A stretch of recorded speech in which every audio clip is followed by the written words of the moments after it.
Boa noite, meus irmãos. Hoje, sexta-feira, dia 22/4, nós vamos estudar o Livro dos Espíritos, quarta parte das Esperanças e Consolações, capítulo 2, das Penas e Gozos Futuros. Perguntas 958 e 959. O nada e a vida futura. Esse nosso estudo, ele vai estar suportado pelo conhecimento, que tivemos nessas últimas semanas. Tivemos palestras excepcionais no nosso centro, palestras de ótima qualidade. Inclusive, eu me permitir pegar emprestado alguns slides do Mauro. Então, nós tivemos a palestra da Sônia, do Mauro, da Gesilda, do Dionísio na última quarta-feira agora. Palestras todas que trataram esse assunto com uma profundidade muito grande e descortinaram novos horizontes para o nosso conhecimento. Então, nós vamos aproveitar hoje essa oportunidade e, baseado nesses estudos que foram proferidos pelos nossos irmãos e baseado na proposta de Kardec, na pergunta 958 e 959, vamos trabalhar um pouco e aperfeiçoar o nosso conhecimento sobre as penas e gozos futuros e a nossa perspectiva de vida. Antes de nós entrarmos especificamente nos tópicos das duas perguntas, vamos aproveitar um pouco e estudar a estrutura do Livro dos Espíritos. O Livro dos Espíritos, não por acaso, é dividido em 4 partes: das causas primárias, do mundo espírita ou mundo dos espíritos, das leis morais e das esperanças e consolações, que é a parte 4ª que nós estamos aqui. Então você pode observar que Kardec didaticamente criou uma taxonomia em que ele analisa Deus, analisa a criação do universo, analisa todo esse processo das causas primárias da nossa existência. E depois, na parte 2ª, ele vai analisar profundamente o mundo dos espíritos, ou seja, o mundo verdadeiro, o mundo que nós habitamos quando desencarnados. Essa 2ª parte vai tratar dessas relações, como elas se encadeiam entre nós. A parte 3ª vai tratar do Evangelho, das leis morais, e a parte religiosa, a base religiosa fundamental da doutrina, que é a parte moral. E por último, são as consequências. O que acontece após a morte? Que esperanças e consolações teremos? Kardec tomou o cuidado de traçar essa estrutura sempre baseado nesse tripé, que gera o Espiritismo, que é ciência, filosofia e religião. É a união desse pensamento científico, filosófico e religioso.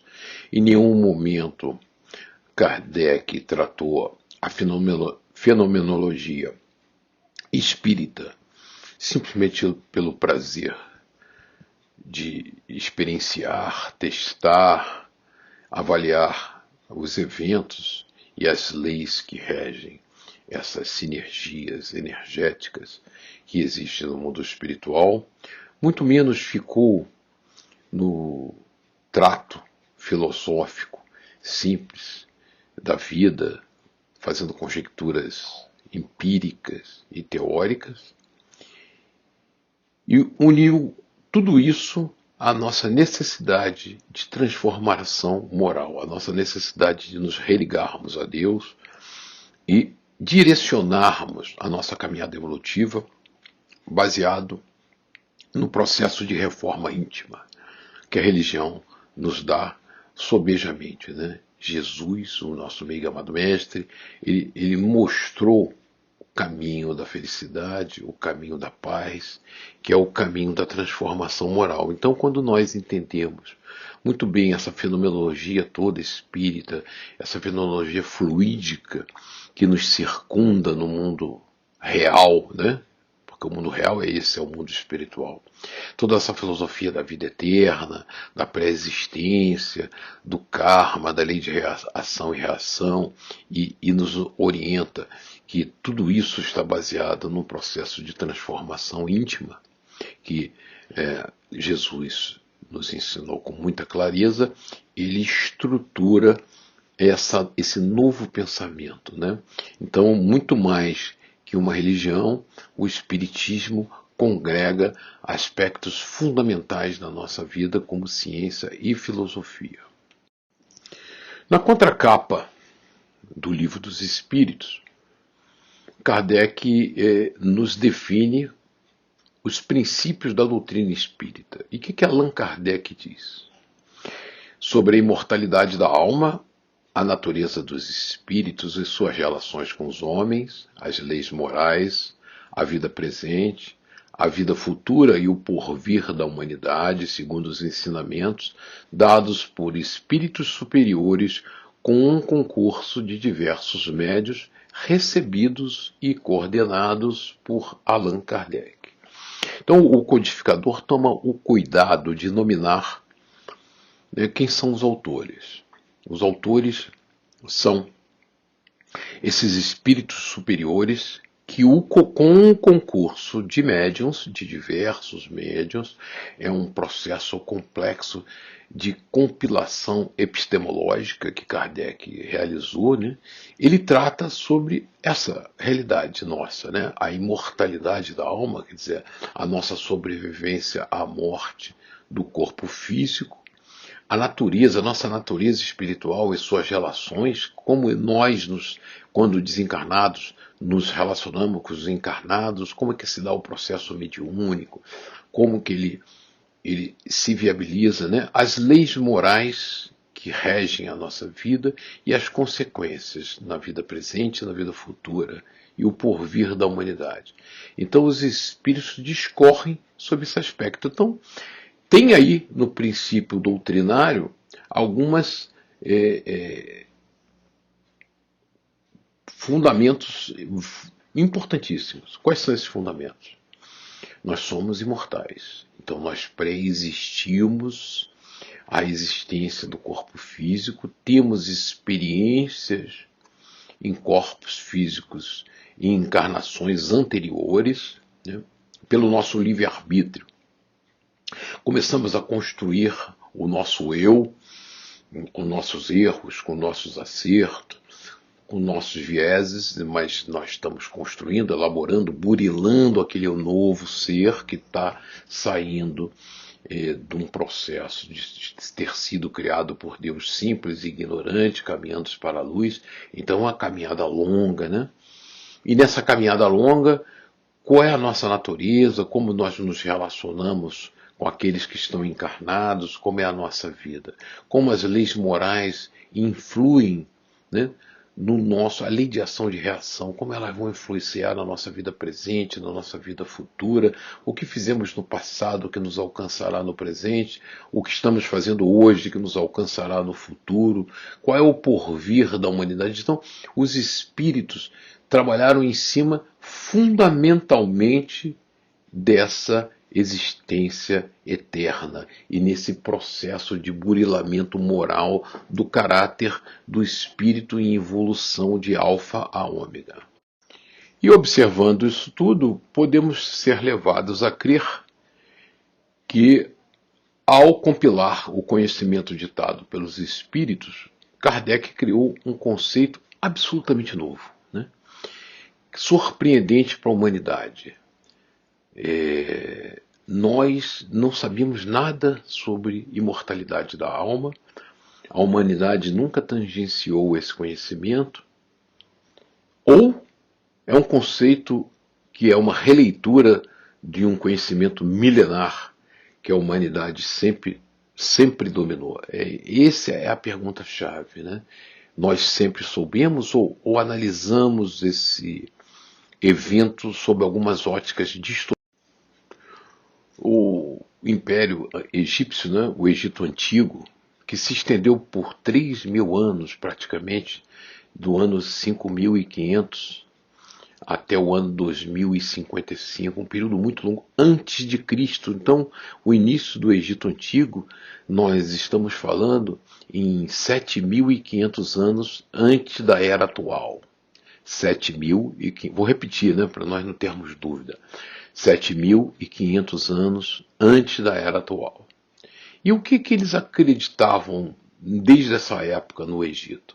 Que logo após o falecimento, segundo a crença egípcia, o indivíduo perdia acesso a todos os prazeres e regalias que desfrutava em sua existência terrestre. Para recuperar seus benefícios em sua nova existência, a pessoa, seja qual fosse a sua posição social em vida, era conduzida pelo deus Anubis para se apresentar ao tribunal de Osíris, local em que sofria uma avaliação de seus erros por outros 42 seres divinos. Antes do início do julgamento, era entregue ao falecido o livro dos mortos, onde obtinha as devidas orientações de seu comportamento durante a sessão a ser realizada.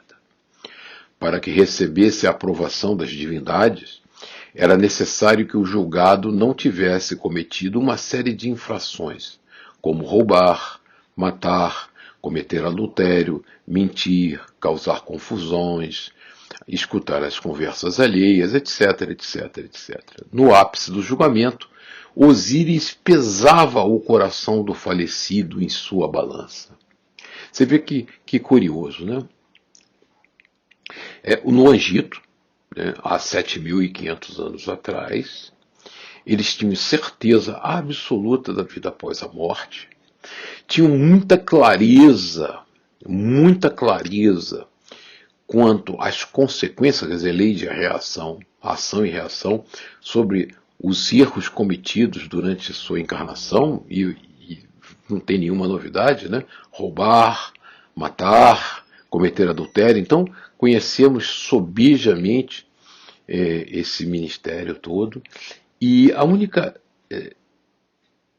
dúvida que fica no processo, né, que eles acreditavam num tribunal, um tribunal supremo, em que Deus, um julgador, né, eles não tinham essa certeza de que nossos processos evolutivos se dão dentro do automatismo das leis divinas, que o nosso tribunal, o tribunal da nossa consciência, ele nos avaliará e nos dará o destino final aonde estaremos nos posicionando, né? Se em mundos ditosos, se em colônias espirituais para refazimento e aprendizado, se no umbral. Quer dizer, é o nosso padrão vibratório, é a nossa consciência, é a nossa capacidade de entender o que nos cerca, que nos levará ao destino final. Não teremos um tribunal, Deus jamais nos julgará. Deus é soberanamente bom e justo, nos perdoa sempre, daí ele nos dá essa oportunidade gigante da reencarnação, né? Mas fica claro que vida eterna não foi uma novidade compilada por Kardec a partir da comunicação dos espíritos comunicantes. Vida eterna é um assunto com que os egípcios já lidavam muito bem há 7.500 anos atrás.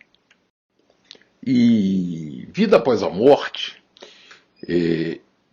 quando a gente trata de forma absoluta, né, nós vimos aí a visão dos egípcios, tem uma diferença muito, muito, muito clara e acentuada entre a visão do Ocidente e a visão do Oriente sobre a vida eterna, né? Então, a vida após a morte, livro de Deepak Chopra, um cientista indiano que fez um trabalho de muito fôlego sobre o assunto, o comentário do livro dele diz: o autor alterna a fábula com a exposição da diversidade de concepções sobre a vida após a morte, presente nos textos sagrados. Então ele pega os textos sagrados e vai analisando as visões do Ocidente e do Oriente. Conceitos judaico-cristãos presentes na Bíblia, como por exemplo o céu, o inferno e pecado se mesclam em uma proposta comparativa com os textos sagrados hindus, encontrado nos Vedas. Dessa maneira, o espaço após a morte, denominado Akasha, por exemplo, aparece entre os hindus como um lugar pleno de possibilidades de realização e que é necessário percorrer após a morte. Mais ainda, os textos védicos dizem que tudo que vivenciamos nesse espaço foi criado por nós mesmos, ou seja, iremos após a morte para um espaço e tempo criados também por nossos valores, hábitos, crenças e principalmente pelo nosso nível de consciência. Então, ele avalia os diversos níveis vibratórios no mundo espiritual e aonde nós nos posicionamos em função das sintonias que nós criamos, né? Se nós somos espíritos perversos em profundo desequilíbrio mental, nós nos associamos com os umbrais, né? Os vales de sofrimento. Se nós somos um espírito luminoso, trabalhador do bem, nós nos associamos com as falanges trabalhadoras da casa. Então, Deepak Chopra trata com muita clareza, e aí a gente vê muito claramente, né, a visão oriental, em que há uma percepção dessa eternidade de forma muito pragmática e operosa, e uma visão bíblica judaico-cristã de inferno, céu, que a gente vai aprofundar um pouco na frente, para nós vermos como essa percepção distinta sobre vida eterna influi no nosso comportamento. E agora, nesse slide seguinte, eu vou aproveitar o excelente trabalho que o Mauro fez e que nos ajuda nesse entendimento. Como que o Oriente via e qual era a perspectiva, qual é a perspectiva do povo. Então nós temos que ter essa clareza, né? Porque a gente vive muito a realidade ocidental como sendo a realidade do planeta Terra. Não. Tem duas realidades muito distintas, a oriental e a ocidental. Então nós vamos trabalhar um pouco na visão do Oriente. E vamos ver como a população indiana vê o problema, né? As manifestações religiosas na Índia têm como base o livro sagrado do Vedas. A palavra Veda significa saber ou conhecimento. Os Vedas, os vários livros, formam a base do extenso sistema de escrituras sagradas do hinduísmo que representam a mais antiga literatura de qualquer língua indo-europeia. Inicialmente era transmitido apenas de forma oral, datando-se de 5.000 a.C. Vocês veem que tem uma relação muito clara com o pensamento egípcio, né? De outra forma, mas enfatizando muito a vida eterna do espírito após a morte do corpo físico. Então, já no Oriente, Índia e Egito, há 7.000 anos atrás, se tratava com muita clareza a existência e a nossa permanência no mundo espiritual após a morte do corpo físico, exercendo uma série de trabalhos evolutivos. Do livro dos Vedas, nós podemos ressaltar dois ensinamentos. Há uma parte imortal do homem que é aquela, o Agni, que cumpre aquecer com teus raios, inflamar com seus fogos, de onde nasceu a alma. Uma vem para nós e daqui partem, as outras partem e tornam a voltar. Então ele está tratando de vida eterna e de reencarnação com muita clareza. Então nós estamos falando de 7.000 anos atrás.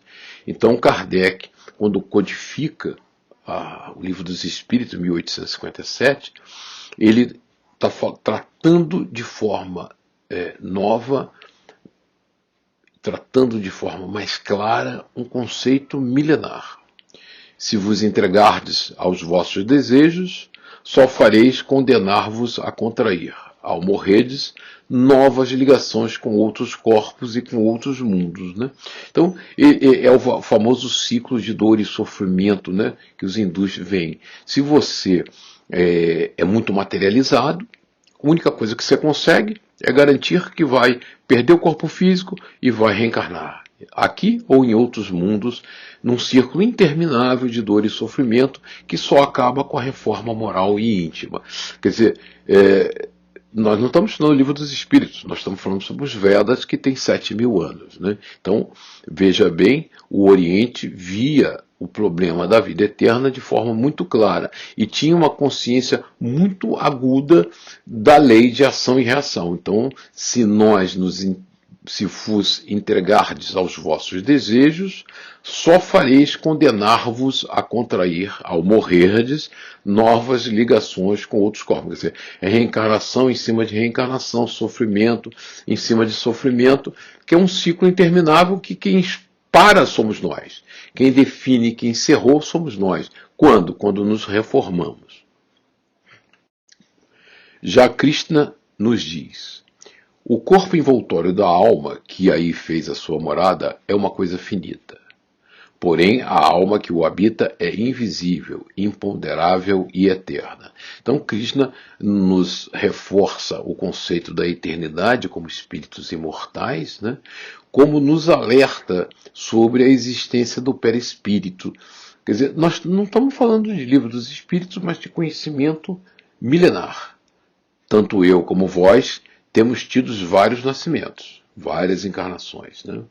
Os meus só de mim são conhecidos, porém vós nem mesmo os vossos conheceis. Então, Krishna nos alerta que, como nós estamos num estado de profundo desequilíbrio, esse acesso na nossa memória ancestral é muito dificultado, né? Então nós temos uma lembrança muito clara da última encarnação, mas não conseguimos acessar esses registros de memória que estão armazenados no disco rígido. E aí eu vou usar uma figura também no slide da aula de quarta-feira do Dionísio, que esclarece isso muito, né? Quando ele apresenta Sérgio André e o conceito dos diversos corpos que nos auxiliam nesse processo da caminhada. Mas Krishna nos alerta disso, em função do seu profundo desequilíbrio, você não conhece nem os seus nascimentos e as suas vidas anteriores. Buda nos diz: está no desejo a causa do mal, da dor, da morte e do renascimento. É o desejo, é a paixão que nos prende às formas materiais e que desperta em nós mil necessidades incessantes e jamais satisfeitas, tornando-se assim outros tantos tiranos. Consegue-se isso pela reflexão, austeridade, desprendimento das vaidades terrenas, pelo sacrifício do eu e pela isenção do egoísmo na personalidade. Então, Buda nos mostra com muita clareza que esse apego à vida material, o materialismo exacerbado, nos traz um profundo sofrimento e um ciclo de dor imensa. A ciência e o amor são dois fatores essenciais do universo. Enquanto não o adquirir, o ser está condenado a prosseguir na série de encarnações terrestres. E a gente vai agora, a doutrina espírita, né? Nós, quando chegarmos ao estágio de espíritos puros, não precisaremos mais reencarnar. E quando nós chegarmos ao estágio de espíritos puros, nós teremos eliminado o egoísmo, o orgulho, a inveja, todos esses comportamentos desdistosos que nos levam a sofrer e reencarnar permanentemente. Quando depuramos a nossa vida moral, nós nos libertamos desse ciclo. Isso é conhecimento milenar, está em Kardec. Os espíritos nos ditaram isso, mas a humanidade já conhece há muito tempo. E para terminar a nossa série do Oriente, agora da China, Confúcio nos diz: se queres conhecer o passado, examina o presente, que é resultado. Se queres conhecer o futuro, examina o presente, que é a causa.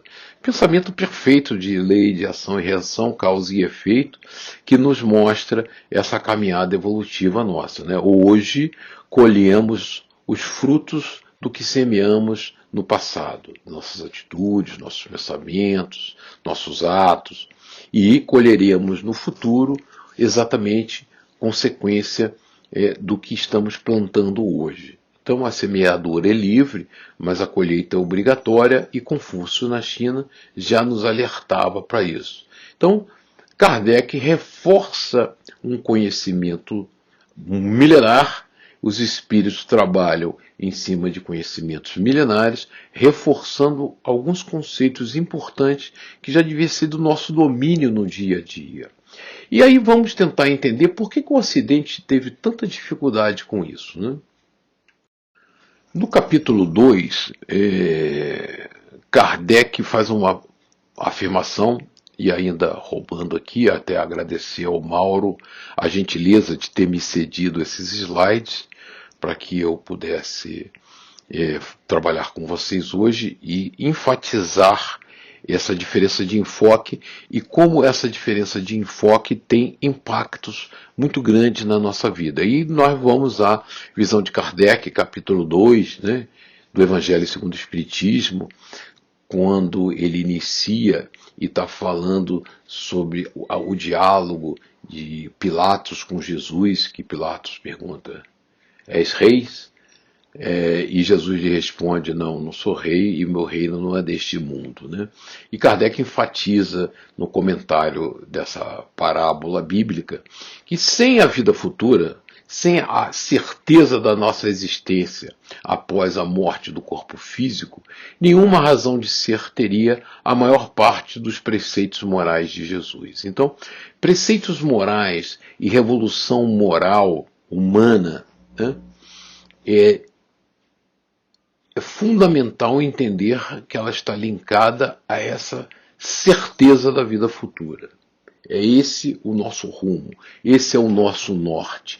A nossa verdadeira vida é a vida espiritual. E é baseado nessa certeza que nós temos que pautar o nosso comportamento na vida presente. E aí, nossas perguntas de hoje, né, fala-se sobre o nada, que o nada a gente só trata no mundo ocidental, o oriental, os orientais nunca trataram sobre o nada, eles nunca se preocuparam sobre o nada, e vida futura, e eu aproveitei aqui para colocar uma foto maravilhosa do telescópio Hubble, que está em órbita terrestre, né? E para quem não acredita no nada, que o universo é vazio, não tem nada, aqui é a colisão de duas galáxias, né?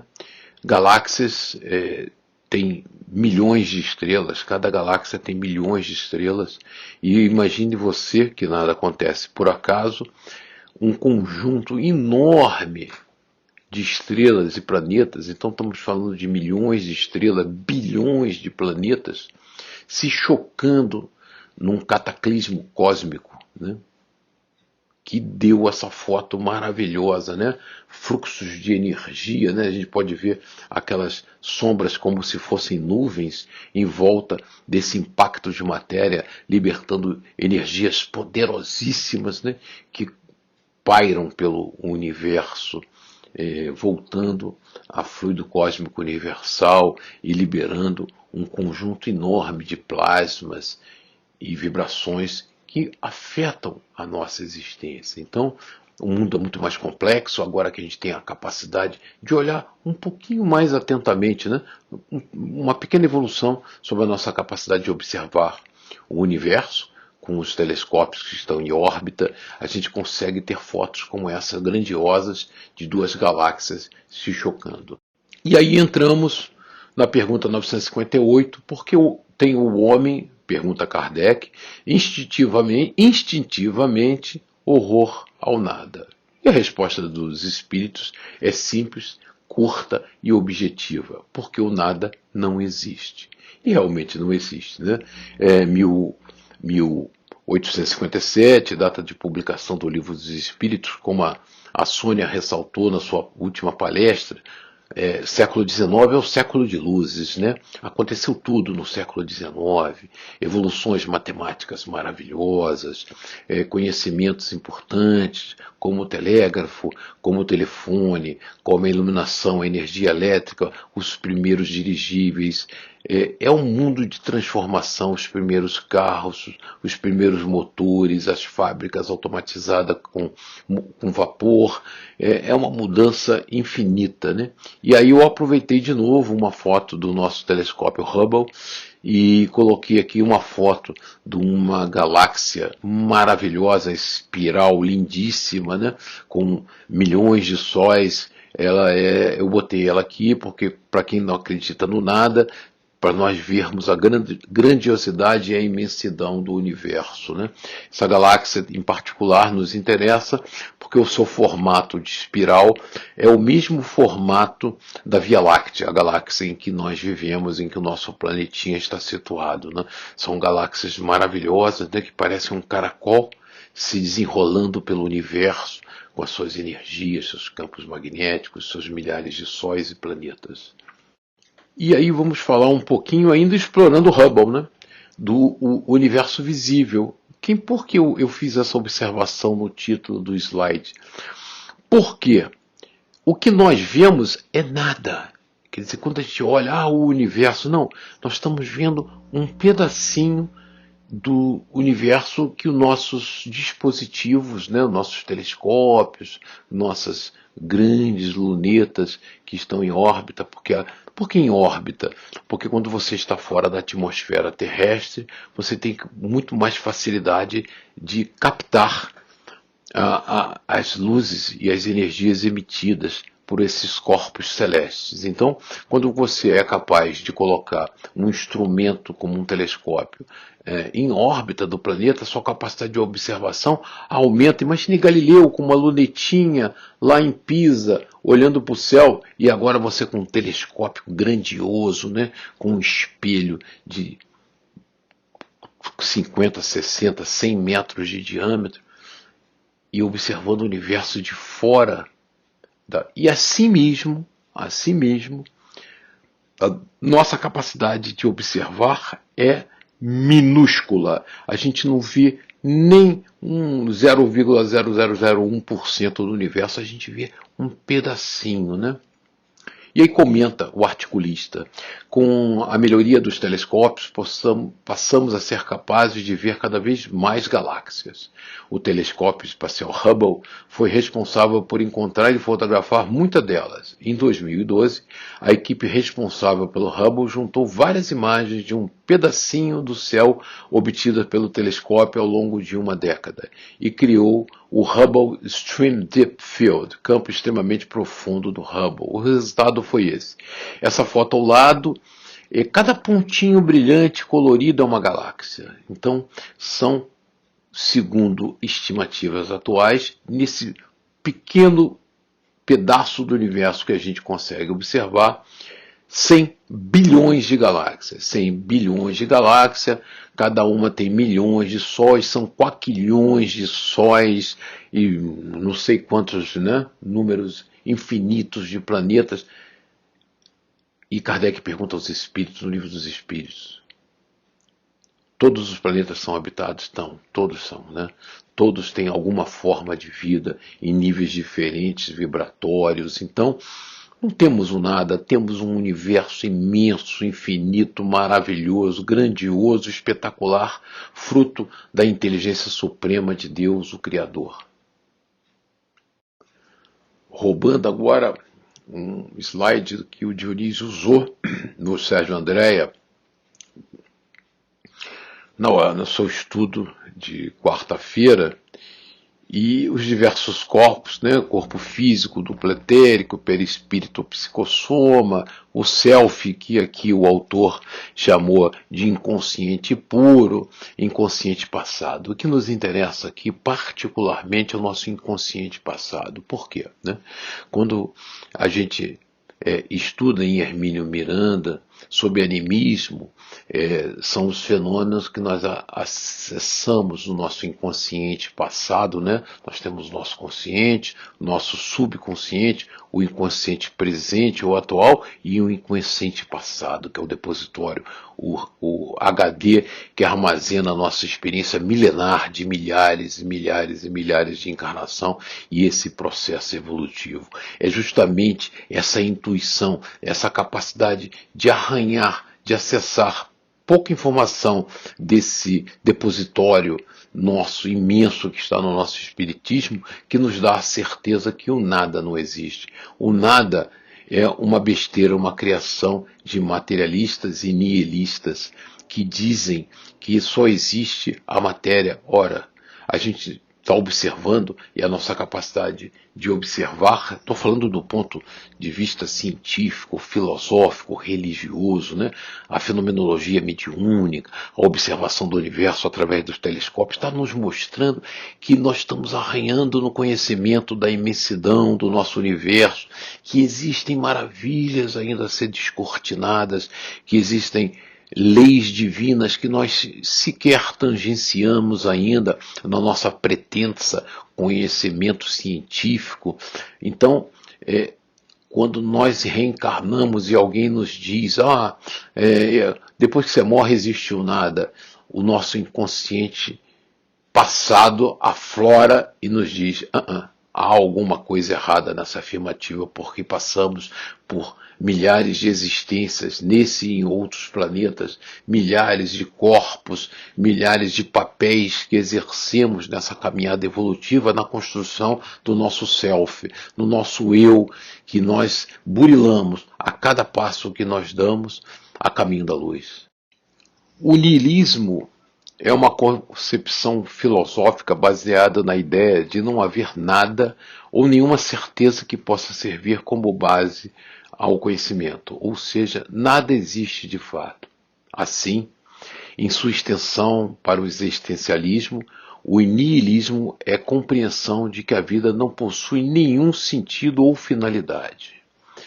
O conceito está pautado na subjetividade do ser, onde não existe nenhuma fundamentação metafísica para a existência humana, ou seja, não há verdades absolutas que alicercem a moral, os hábitos ou as tradições. Ora, é um pensamento absolutamente sectarista, né? Existe até me lembra, agora lendo isso, eu fico assim, pasmo, né?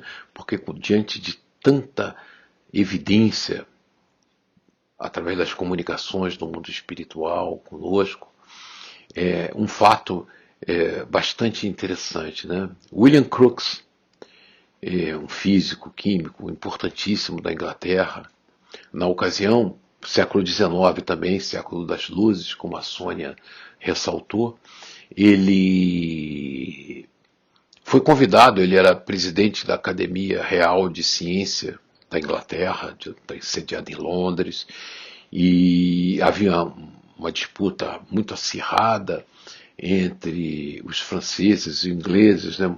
Uma disputa antiga, e Kardec, com todo o seu conhecimento e com a codificação, estava invadindo a Inglaterra e os ingleses questionavam o conhecimento gerado por Kardec, fundamentalmente até por ser francês, e convidaram William Crookes. Eu tenho uma simpatia especial por William Crookes, não só por ser um cientista brilhante e um estudioso da doutrina espírita, fez experimentações fantásticas e tal, mas William Crookes tem uma particularidade que me encanta, porque o nome de sua esposa era Nellie. E aí eu acho ele muito simpático, né? Porque ter uma esposa que se chama Nellie é uma coisa brilhante. Então, William Crookes é convidado para fazer um estudo, e na Inglaterra a imprensa comemora na certeza de que ele vai desmascarar Kardec e provar que tudo aquilo é mentira, era besteira, coisa de francês, né? E William Crookes se tranca no laboratório e faz pesquisas profundas, seríssimas, né? Usando metodologia científica, e publica um livro que é pequeno, é fácil de encontrar na internet, falando ao contrário, né? Tudo o que Kardec afirmava era a verdade absoluta. Aí vem os nihilistas dizer que não existe essa relação metafísica. Meu Deus, né? William Crookes provou no laboratório, como Gabriel Delany, como outros, né? Que isso existia e não só era verdade, e os ingleses muito frustrados demitiram ele da presidência da Academia Real de Ciências de Londres, porque disseram que ele cometeu um erro gravíssimo ao comprovar que Kardec estava certo. Anos depois, ele foi perdoado, pediram perdão a ele, ele voltou à presidência da Academia Real de Ciências de Londres, porque era um cientista brilhante, mas com seu livrinho, né, um opúsculo publicado, comentando que toda aquela fenomenologia e todos os fatos citados por Kardec eram verdadeiros.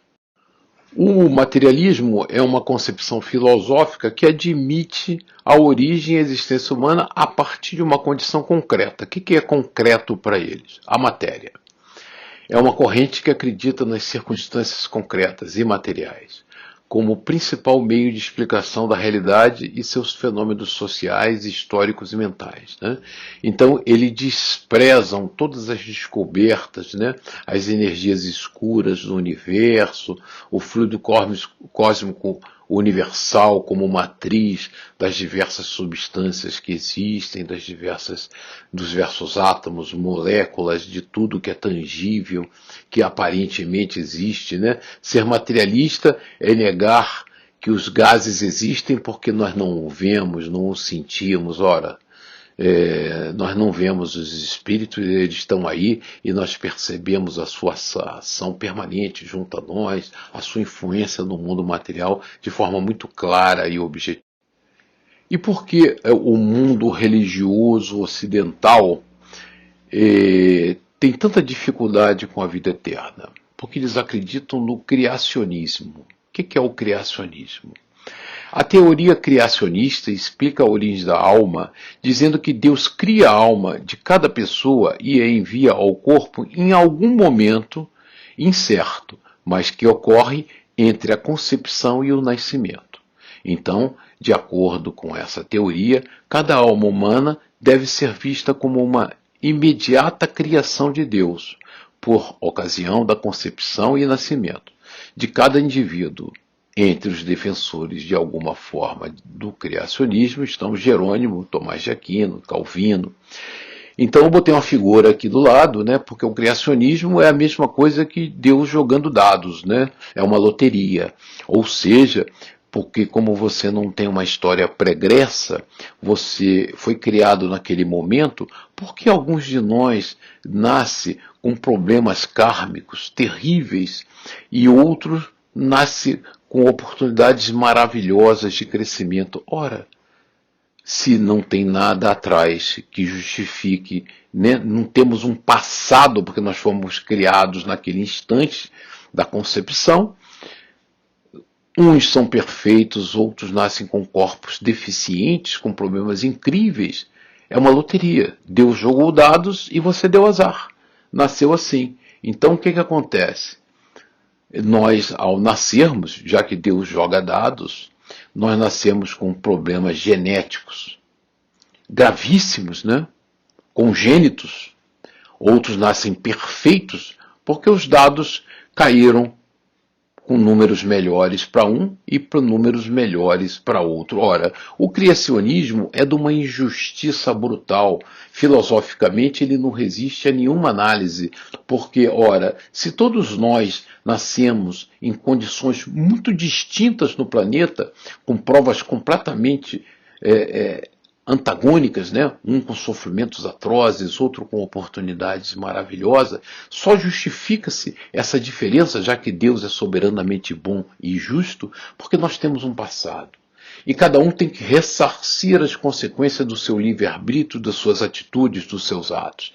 Então, nascemos diferentes porque trazemos responsabilidades diferentes, trazemos compromissos diferentes, praticamos atos diferentes. Nessa construção daquele homem novo, cada um de nós tomou decisões passadas diferentes. E isso nos leva, não existem dados, não existe sorte, não existem acasos, existem consequências muito tangíveis e palpáveis. Nós colhemos nessa vida, né? E aí está lá no mundo oriental, quando a gente lê Confúcio, alertando muito claramente que o presente é consequência do passado e o futuro nós estamos construindo agora. Então, Deus não joga dados, nada acontece por acaso e as consequências dos nossos desatinos em vidas passadas nos levam a algumas provas importantes de aprendizado na vida presente. No mundo dos jogos de dados, as consequências são imprevisíveis, né? Não há nenhuma racionalidade no processo e reencarnamos com diferentes oportunidades por mera obra do acaso, segundo esta teoria. Podemos nascer com deformações congênitas gravíssimas ou com oportunidades de vidas maravilhosas unicamente pela estatística dos dados, pela combinação aleatória de fatores independentes da nossa vontade. Ora, esse é um sentido injusto e cruel, né? Pensar que Deus, soberanamente bom e justo, deixa que o acaso sorteie aqueles que sofrerão e aqueles que serão felizes. Ninguém responde por suas responsabilidades, pelos seus atos ou pelas consequências. Somos punidos ou somos beneficiados unicamente pela ilógica consequência de um jogo de dados, uma sorte aleatória que pode nos trazer benefício ou prejuízo. Essa lógica insana e cruel não comprova a bondade divina e nos traz consequências gravíssimas, que é a falta de fé, de esperança, na certeza de que podemos estar sofrendo por consequência de um acaso descontrolado que nos puniu aleatoriamente. E aquela foi a visão do criacionismo, né, de como nós chegamos ao planeta Terra. Né, fomos criados instantes, um pouco antes, um pouco depois da concepção, e não tínhamos nenhuma bagagem, nenhuma responsabilidade sobre o passado, porque Deus nos criou naquele momento. E após a morte? Vamos ver qual é a explicação para após a morte. Após dar ao ser humano a oportunidade de ter a vida eterna novamente, Jesus Cristo veio morrer na cruz no lugar dos seres humanos. Essa morte substituinte de Cristo pagou a dívida que tínhamos para com a lei de Deus. Hoje, pela fé em Jesus, somos declarados justos pelos méritos do Salvador. Ao aceitá-lo como nosso Salvador pessoal, contamos com a presença do Divino Espírito Santo para nos ajudar em nossa preparação para o céu, no aperfeiçoamento do nosso caráter. E quando Jesus voltar, o plano de salvação será finalizado. Ele terminará com o pecado e dará a vida eterna novamente àqueles que o aceitaram como Salvador e Senhor. Ora, o pecado só termina quando nós decidimos nos transformar. Essa é uma decisão de dentro para fora. Não tem benesses, né? Deus não nos livrou de nada e Cristo não veio desencarnar para nos liberar das nossas falhas e de jeito nenhum, né?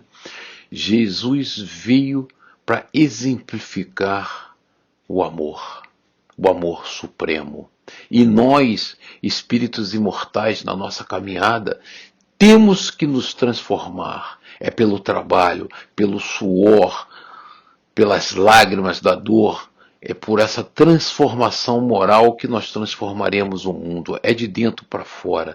Não vem nada de graça, né? Não existe essa hipótese de alguém saldou a nossa dívida. Jesus veio saldar a nossa dívida e nós estamos livres. E nós vamos ficar aguardando Ele retornar para nós termos vida eterna. Ora, nós temos vida eterna agora, já, nesse instante. Diante de um pensamento filosófico confuso como esse, a gente entende por que a nossa civilização ocidental titubeia em dúvidas morais excruciantes. Só a certeza da vida eterna, só a certeza da bondade infinita de Deus, dos caminhos traçados pelo nosso meigo amado Mestre, pode nos dar tranquilidade, paz e harmonia.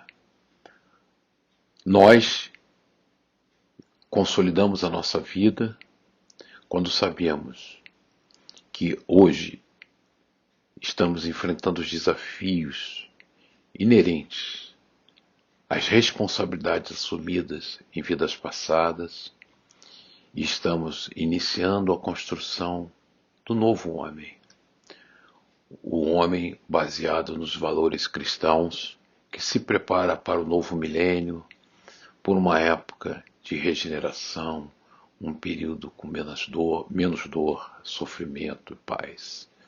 Essa certeza da lei de ação e reação, da transformação íntima, moral, como única ferramenta, um único instrumento de mudança, um único instrumento que nos levará à paz, à esperança e à alegria eterna. Seremos espíritos puros um dia, mas para isso temos que nos exercitar, nos transformar. E agradecer muito, meus irmãos, por essa doutrina consoladora que nos ampara, nos sustenta e nos orienta nessa caminhada e nos dá forças para nunca esmorecer, porque sabemos que é o burilamento do caráter, da moral de cada um de nós, individualmente, uma luta solitária, mas apoiada pela espiritualidade superior, que nos levará a essa maravilhosa existência na pátria espiritual após abandonarmos o nosso corpo físico. Fiquem em paz, meus irmãos. Muito boa noite. Que Jesus, nosso meio amado Mestre, vos ampare e sustente, hoje e sempre. Paz no coração.